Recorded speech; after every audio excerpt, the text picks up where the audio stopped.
O nosso assunto é com a Angélica Rodrigues. A Angélica é professora da SEDUC, é pesquisadora do grupo de pesquisa Biologia e Conservação da Amazônia de Mamíferos Aquáticos, né? Correto. Que é um grupo de pesquisa da UFPA. E a Angélica defendeu, fez o doutorado dela, e a tese dela é muito interessante, porque ela foi saber qual era que imagem é que as crianças, os alunos do estudo médio tinham do boto, esse animal típico, né, da Amazônia, e mítico também, porque em torno do boto a gente tem aí histórias e tal, e é um animal assim, que tem uma aura envolvente e suscita aí muita imaginação, né, Angélica?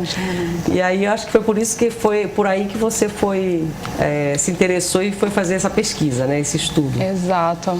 Na verdade, essa pesquisa, ela foi catalisada nas Ilhas de Abaetetuba. Ela começa enquanto eu, como professora, né, das escolas públicas na região, e trabalhando, né, com as comunidades ribeirinhas, a gente então percebeu que existia um medo que não era tão velado como a gente imaginava do boto, e que muitas meninas deixavam de ir para a aula quando estavam no período menstrual. E isso me chamou muita atenção enquanto professora de biologia. E aí, quando nós começamos a investigar, a gente percebeu que, na verdade, era o medo do boto. E como as meninas vinham, muitas, né, de canoa, elas diziam que elas eram acompanhadas pelo boto. Então, isso começou a me instigar. Existia realmente uma evasão escolar. A gente não imagina que ainda seja assim, né? Não sei, não pensei que fosse tão forte assim. É muito mais forte do que a gente imagina. Nas Ilhas de Abaetetuba, na região do Baixo Tocantins e no Marajó, onde eu fiz a pesquisa também, né, a lenda do boto ainda permeia a vida das pessoas e determinam comportamentos, inclusive. Então, na tese, né, eu mostro que as meninas, na verdade, elas têm muito medo ainda. E na região de Santarém, com o sairé, a gente tem essa lenda um pouco diluída. Na verdade, ela traz o encanto do sairé, porque lá tem a história da disputa dos botos e tem a alegria das alegorias, né, como do Boi Parintins. Então lá o boto, ele é visto como um ser encantado, mas ele tem uma conotação mais positiva, assim, né? Então as crianças não temem tanto. Enquanto que no Marajó e na região de Abaetetuba, as meninas tinham pavor do boto. E os meninos, por outro lado, mostravam, assim, não se mostravam nenhum interesse, eles não tinham, indiferentes ao animal, ou então odiavam o boto, porque geralmente os meninos, eles tendem a acompanhar os pais precocemente, assim, né, muito cedo na ainda como uma brincadeira, mas depois já como uma atividade, né, normal. E aí os meninos não gostavam dos botos, porque os botos tiravam, né, disputavam pelo alimento, tiravam de forma oportunística, tiravam os botos da rede, estragando os aparelhos de pesca. Então os meninos sempre tinham essa relação assim, né, mais negativa, que a gente diria assim, com o animal. Então a gente começou a pegar todos esses elementos e o conhecimento que os alunos tinham sobre os animais, e fomos pensar, na verdade, em modelos para trabalhar a conservação. Então, claro, a gente precisava, antes de fazer qualquer tipo de intervenção a nível de educação ambiental, a gente precisava primeiro conhecer como era essa relação dos estudantes, né, das crianças da comunidade com os botos, porque a maioria dos projetos de conservação, né, para a fauna principalmente silvestre, acontece de fazer o levantamento com os adultos e você faz a intervenção com as crianças nas escolas. Então, daí a gente não perguntava para os principais atores, que eram as crianças. Então a gente pensou, vamos fazer diferente dessa vez, vamos perguntar o que as crianças conhecem sobre esses animais, e a gente percebeu que os filhos de pescadores, principalmente, eles tinham um conhecimento muito refinado sobre os animais. Eles conheciam, assim, comportamento, a ecologia do animal, o que ele comia, se o animal encalhava na praia, o que era feito com esse animal, se ele era usado para algum tipo de amuleto, para remédios. Isso que eu queria perguntar, se ainda existe muito essa questão predatória do animal em função da crendice? Existe. Né? Existe uma espécie que a gente conhece na biologia como Sotalia guianensis e o Sotalia fluviatidis, que são duas espécies de golfinhos, uma de rio e outra marinha, que andam em grandes grupos de até 60 animais ou até mais do que isso, e que esses animais, eles são o principal alvo na pesca, né? Quer dizer, que emalham nas redes de pesca. Eles não são alvo direto, mas se eles caem nas redes, eles são aproveitados ou para isca, para pesca do tubarão, ou ainda para compor, né, esse aparato aí mágico religioso, principalmente de Belém. O ver-o-peso é o principal comprador. Então, isso do ponto de vista da conservação é algo que nos preocupa.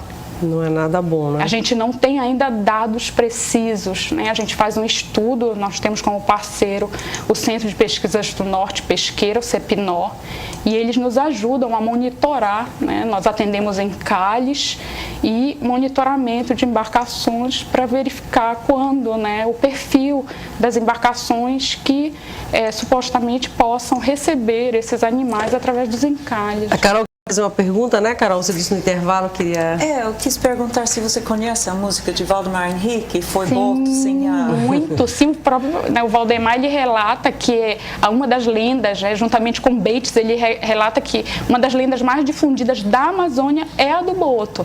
Né? Eu cito, inclusive, na tese, comento um pouco sobre a música do Valdemar Henrique, a música também do Nilson Chaves, Olho de Boto, né, verdade. que também fala. E tem várias músicas, eu fui levantar algumas músicas. Eu acho que é a lenda realmente a mais difundida, a mais conhecida é a do boto. Aqui e a mais acreditada. Você está dizendo isso, inclusive, né? Não é apenas uma crença, é quase que uma realidade. As pessoas realmente... Como é que essas meninas relatam sobre esse medo que elas têm do boto? Falam sobre isso? Olha, Renata, é quase que um tabu conversar com as meninas. Eu só consegui acesso a essas informações porque eu antes na comunidade, porque simplesmente pegar e perguntar sobre o boto, elas não queriam nem falar. Então, relato normalmente de que o boto entrou em casa, namorou com elas, depois vestido, depois se transformou em animal. Então, assim, é muito mais comum do que a gente imagina. E há todo esse misticismo, né, esse temor por conta da lenda. Mas a história do boto é muito bonita e assim, não existe uma raiz, existem várias influências. Não é só uma raiz indígena. Supostamente a gente também tem influência das lendas portuguesas. O lobo que se transforma em homem. Então a gente também, ao longo do mundo, a gente também tem relatos parecidos com o do boto. Então a gente tem essa influência externa também, não é uma lenda, né, só da Amazônia.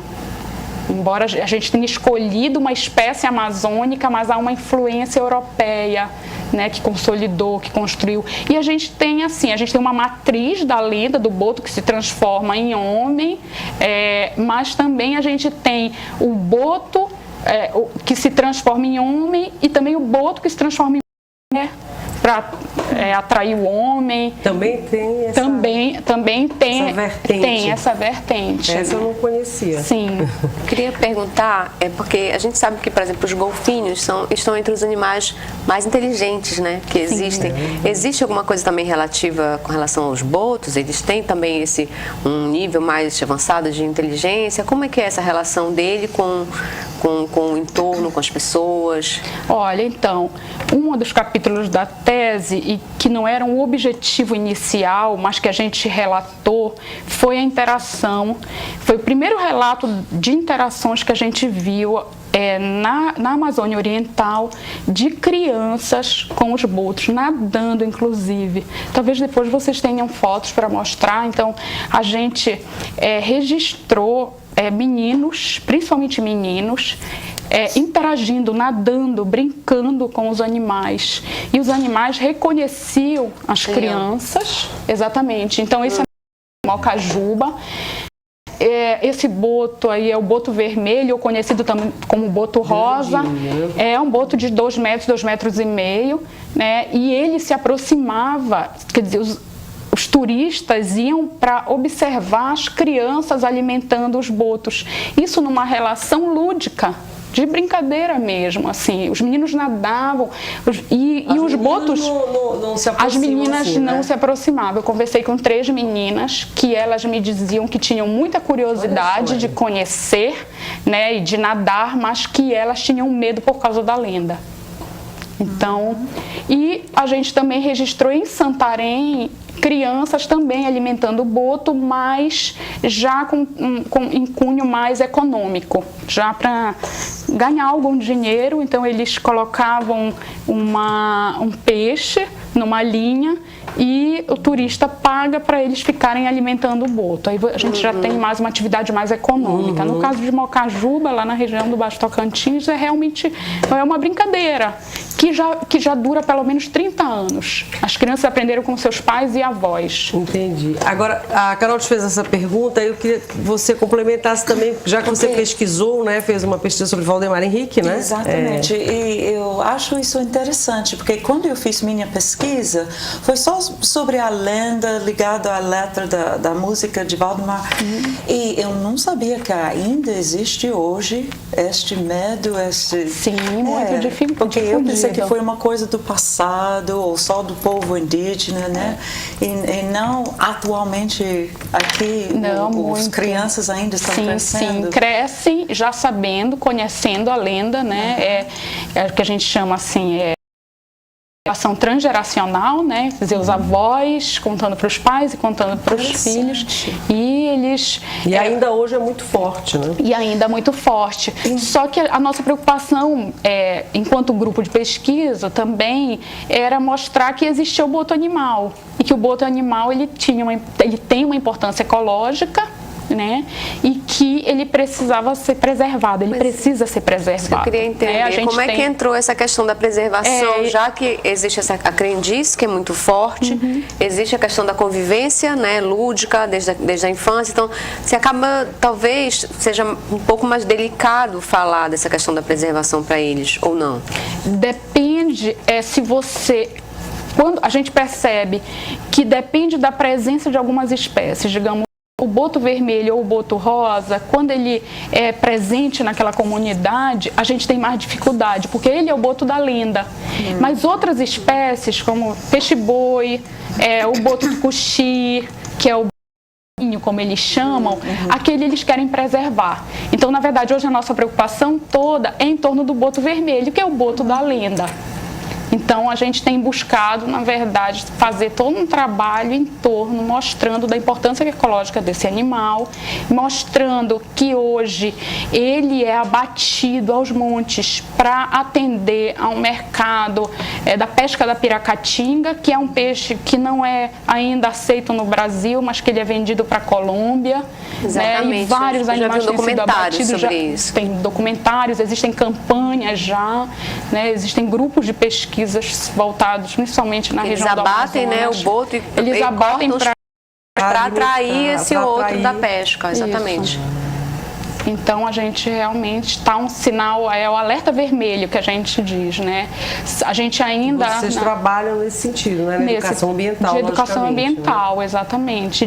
As escolas, a gente tem produzido, além de cartilhas, a gente tem produzido jogos em construção com as crianças contam pra gente o que elas sabem e a gente usa a linguagem da criança para subsidiar programadores para fazerem vídeos, para fazer games. E as crianças constroem com a gente, elas que, na verdade, ajudam a gente a construir esse programa de educação ambiental. E tem dado certo. Se chama Rios de Saberes, onde a gente tem ido junto com a universidade, as escolas, principalmente as escolas ribeirinhas, na região do Marajó, nessa região do Baixo Tocantins, Abaetetuba, Mocajuba, difundindo o que a gente já tem de pesquisa, né, e mostrando a importância do conhecimento das populações tradicionais para as estratégias de conservação de espécies ameaçadas. A Brenda parece que tem uma pergunta do telespectador, né, Brenda? Tem sim, Renata. São duas perguntas, né? O Fabrício Reis está perguntando se o boto cor-de-rosa está ameaçado de extinção.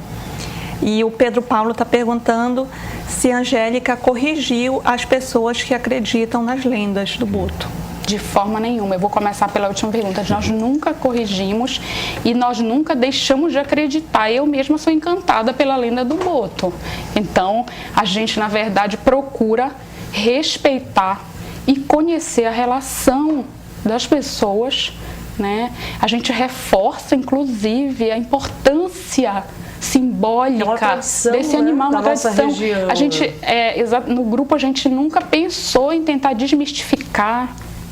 Uma lenda realmente muito bonita e a gente, na verdade, a gente quer usar a lenda a favor e não contra, né, a conservação dessas espécies. E o boto, na lista vermelha, né, ele está da IUCN, a lista vermelha internacional, ele está como dados deficientes.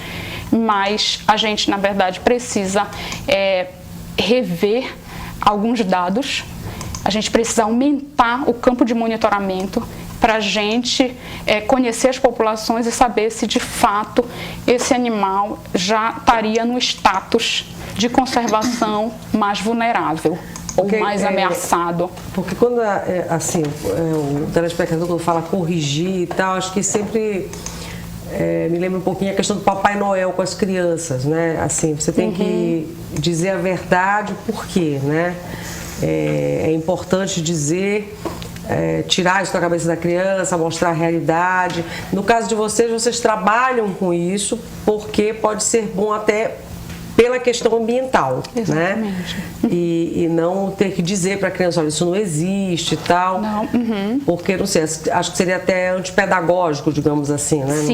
Sim. A gente, na verdade, a gente percebe, a gente sabe da influência dos pais e da escola, mostrando as histórias, as lendas, né?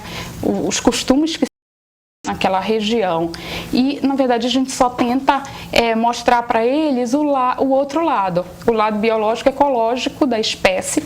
É igual como o Felipe estava mostrando aqui. Existem espécies que têm, realmente, já milenar, uma conotação negativa. O morcego, as cobras, urubu, só de falar no animal. E o boto na Amazônia também.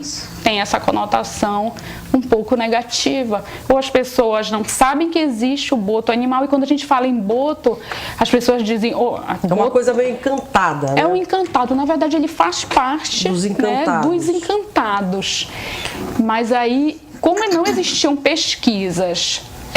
É muito recente a pesquisa com mamíferos aquáticos. Veem o boto, quer dizer, as meninas que têm medo não a relação... muita, essa ligação como os meninos têm, né? Porque os meninos estão ali com os pais, que são os pescadores e tal. Isso, exatamente. É uma relação elas têm uma relação diferente. Elas têm a relação onde elas conhecem a história, que são repassadas pelas mães, pelas avós. E os meninos da pesca. Então é uma relação mais conflituosa, como eu disse, porque eles se sentem perdendo. Mas você não procurou saber na sua pesquisa, Angélica, que você não foi mais a fundo, é uma pergunta que eu estou fazendo para você, em relação a esse tipo de ligação que as meninas têm com o boto, porque eu não sei como é que a mãe, as avós usam o boto para explicar para a menina a relação sexual, a primeira relação, como é que é isso também, né? Então, isso eu não consegui realmente abordar, eu vou continuar agora no pós-doc ainda. Você vai continuar estudando, como eu sou da área de comportamento, né, uma pesquisa que não para. O que é repassado para elas nesse sentido, né? E aí agora a gente quer conversar mais com os familiares, então principalmente com as que essas mães. Meninas têm na cabeça em relação ao boto. Exatamente, para a gente saber de onde vêm esses conhecimentos. Na verdade, alguns conhecimentos, digamos, a gente fez entrevistas com meninas daqui de Belém. Elas são indiferentes também aos botos, elas conhecem pela lenda, mas elas não têm medo. Assim, a lenda... de Belém não, né? Não. Então, quando a gente vai para o interior, a gente vê que a influência da família no conhecimento é muito forte. Aqui, eles conhecem os animais pela TV. ou pela internet. Então há realmente diferente, uma apreensão de conhecimento diferenciado. Os canais de influência são diferentes. Marcinha, quer fazer mais uma pergunta para a gente encerrar? Ainda falando dessa questão da pesca predatória, né? Então, assim, tem todo esse trabalho de conscientização e tudo mais, mas tem uma questão econômica que ela acaba se sobrepondo, né? E aí eu queria que você falasse, assim, de honestamente, como é que você percebeu isso dentro dessas comunidades? Elas já estão realmente dependentes dessa questão do abate, do boto, no caso, para servir a essa indústria dessa pesca, ou não? Ainda é uma coisa que é possível reverter? Aqui no Pará nós não temos ainda registrado abates de boto para atender o mercado da pirâmide. Como pois é, acontece porque o já no Amazonas. que eu vi era exatamente do Amazonas. do Amazonas. Então, na minha pesquisa, que a gente não conseguiu levantar essas informações, a gente está realmente procurando, né? A gente vai em colônias de pesca, nos pesqueiros, para visitar e conhecer também.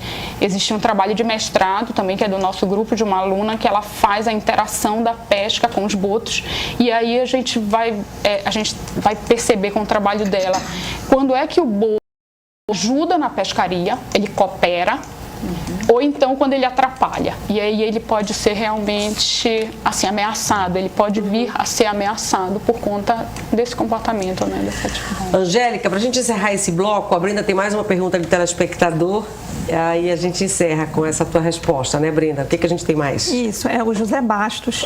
Ele está perguntando se a Angélica flagrou o abatimento de algum animal e se ela tomou alguma providência conforme prevê a lei, né, de crime Você flagrou? ambiental. Você viu? Não, nenhum abatimento direto. O que a gente fez foi resgatar. Geralmente esses animais eles não resistem na rede, né? Lembrando, são mamíferos, eles acabam se afogando facilmente, né, quando presos em rede. E como a gente tem uma relação, a gente procura ter uma relação muito estreita com os pescadores, mostrando para eles a importância desse trabalho e que se eles recuperarem, se eles conseguirem recuperar os animais depois de mortos, que não tem o que fazer, né? A gente deixa um contato, eles ligam para a gente e a gente vai para coletar, né, para DNA, para fazer estudos. E aí é bom que você deixe também o contato, quem estiver assistindo e queira, né? Então, a gente tem a fanpage do Facebook, né, que é o Bioma, o FPA, Biologia e Conservação de Mamíferos Aquáticos, e também o bioma.fpa@gmail.com. É o que nós estamos mostrando, né? Se tiver estudantes, pessoas interessadas, enfim, a gente atende. Hoje a gente funciona na universidade, é um grupo de pesquisadores de graduação, pós-graduação. E que estudam isso. E você vai continuar no pós-doutorado nessa linha, sim, né, nessa Angélica? linha, com certeza. Vai aprofundar e tal. Muito bom, bacana. Te agradeço você ter vindo. Obrigada. A Angélica é professora da SEDUC, é pesquisadora, fez essa pesquisa na Universidade Federal do Pará e veio conversar um pouquinho com a gente, o que eu agradeço muito. Eu que agradeço. Tá bom?